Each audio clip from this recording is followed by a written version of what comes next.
Inilah pengalaman warga yang berkunjung ke makam Nia, gadis penjual gorengan yang diperkosa dan dibunuh di Padang Pariaman. Pelayat itu mengakui mencium wangi harum ketika mengunjungi makam Nia meski sudah beberapa minggu dikuburkan. Diketahui, kasus kematian Nia, gadis penjual gorengan, menyita perhatian publik. Kematian tragisnya membuat publik pilu. Kini makam Nia, gadis penjual gorengan, ramai didatangi peziarah setiap harinya. Bahkan tak sedikit warga mengaku kuburan Nia masih mengeluarkan aroma wangi meski sudah 3 minggu. Kesaksian warga terkait makam Nia, gadis penjual gorengan disebut wangi, terungkap dari tayangan YouTube Jajak Palala, Selasa, tanggal 8 Oktober tahun 2024. Melansir Tribun Batam, dalam tayang video tersebut peziarah melantunkan doa untuk Nia yang telah berpulang di umur 18 tahun. Salah satu peziarah menyebut jika makam Nia masih memiliki bau harum. Warga yang berziarah ke makam korban mengaku masih mencium wangi harum dari kuburan gadis penjual gorengan. Iya, memang wangi, kuburan Nia, ungkap peziarah lewat tayangan YouTube Jajak Palala, Selasa, tanggal 8 Oktober tahun 2024. Sejumlah pelayat bahkan sampai mencari tahu dari aman sumber wangi tersebut. Mereka sempat menduga wangi harum itu berasal dari daun pandan yang ada di atas kuburan.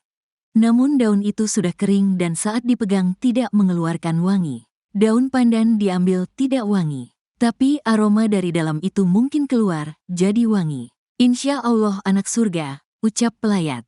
Pelayat yang mengaku sebagai teman dari ibu kandung Nia itu juga mengatakan, sudah 3 kali berziarah ke makam Nia. Ia mengaku, setiap datang selalu mencium wangi harum dari kuburan Nia.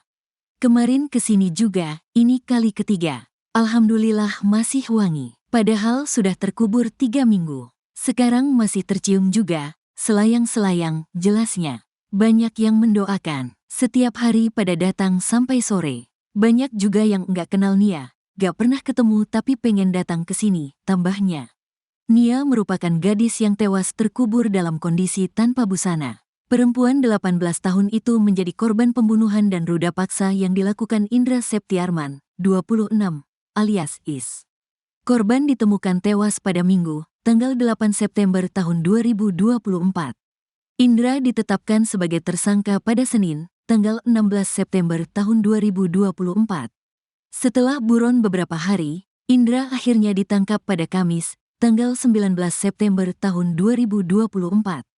Korban dimakamkan di pemakaman kaum suku Koto Pasa Juhak Korong Pasa Surau, Nagari Guguak, Padang Pariaman pada Senin, tanggal 9 September tahun 2024 sekitar pukul 16.45 waktu Indonesia Barat. Kapolda Sumatera Barat, Sumbar, Irjen Pol Suharyono mengungkap motif Is, 26. Ini kami kembangkan juga dalam pendalaman apa yang menjadi motif. Memang tidak mudah mencari informasi akurat, katanya dalam konferensi pers yang digelar di Mapolres Padang Pariaman, dikutip dari tayangan Kompas TV, Jumat, via kompas.com. Diketahui, Is akhirnya tertangkap saat bersembunyi di loteng rumah kosong yang ada di Padang Kabau, Nagari Kayu Tanam, Kecamatan 2x11 Kayu Tanam, Padang Pariaman, Kamis, tanggal 19 September tahun 2024. Is telah menjadi buron selama 12 hari setelah ditetapkan sebagai tersangka pembunuhan dan ruda paksa terhadap Nia, gadis penjual gorengan. Korban dilaporkan hilang pada Jumat, tanggal 6 September tahun 2024, dan ditemukan tewas terkubur tanpa busana 2 hari kemudian, Minggu, tanggal 8 September tahun 2024. Suharyono mengungkapkan, motif tersangka awalnya hanya ingin meruda paksa korban dan tidak ada niat untuk membunuh. Tersangka bertemu dengan korban saat sore hari. Bersama ketiga rekannya, mereka membeli gorengan yang dijajakan oleh NKS. Setelah itu, tersangka berpisah dengan teman-temannya dan mengikuti korban. Tujuan awalnya memang hanya membeli gorengan, tetapi saat berempat ini berpisah kemudian hanya satu orang, yaitu tersangka ini mengadang setelah 200 meter korban berjalan pulang sekitar pukul 18.50 waktu Indonesia Barat, papar Suharyono.